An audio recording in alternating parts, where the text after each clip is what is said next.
So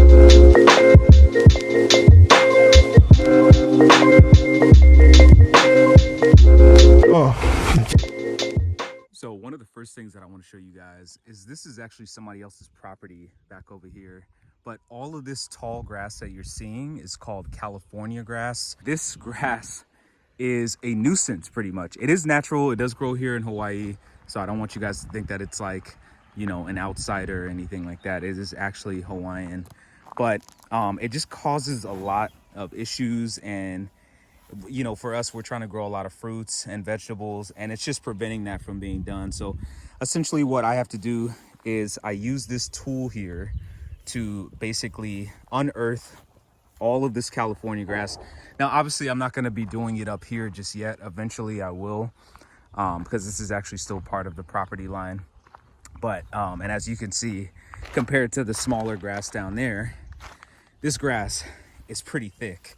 So it's going to be pretty tough. I'll have to use something a lot stronger than this to get that down. But as you can see, there's a lot of it here. And so this is where a lot of the vegetation and where a lot of the fruits are going to be grown. And so what my job is right now for the next few months or so is to unearth all of this.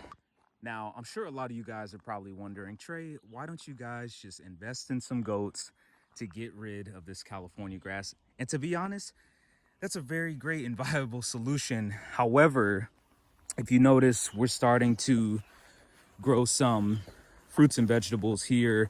So once the California grass has been eaten by the goats, what they'll tend to do is they'll actually start to eat the wood on these trees. So there are blood oranges, there are guava, there's avocado, there's mango. There's so many different trees that we have, Tahitian lime. And so we don't want to lose any of those trees, because as you can see, it's pretty tough to dig out these holes for the trees. And eventually, I know this hole's empty. You can see that it's pretty deep. And so essentially we're going to eventually put some trees in these. And so we don't want the goats to eat the trees. So that's why we haven't invested in goats. We're just relying on good old fashioned manpower. They're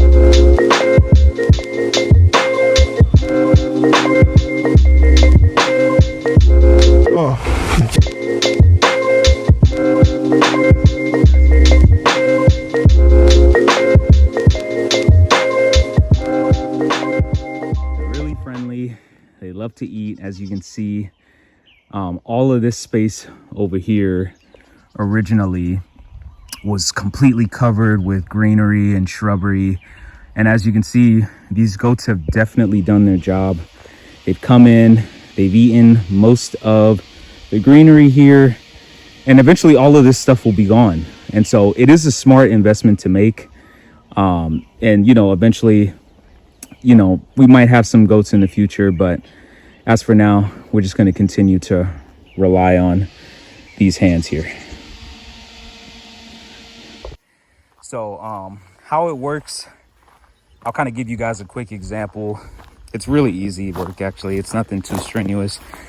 The biggest thing that you want to do is you want to make sure that you get the root unearthed, most importantly, or else these will grow back. And so I'm going to use my weaker hand here. But essentially what I do is I just kind of dig this down as such. I'll try to get you guys a root so you can see what I'm talking about. So as you can see, this is pretty deep down in there, but you want to make sure that you unearth the root, or else this California grass is just going to grow back. It is a nuisance in our eyes, and it's going to prevent us from being able to grow fruits and vegetables. So we just want to make sure that we're able to get this stuff out of here, because it's not fun. And I just like to kind of jab at it.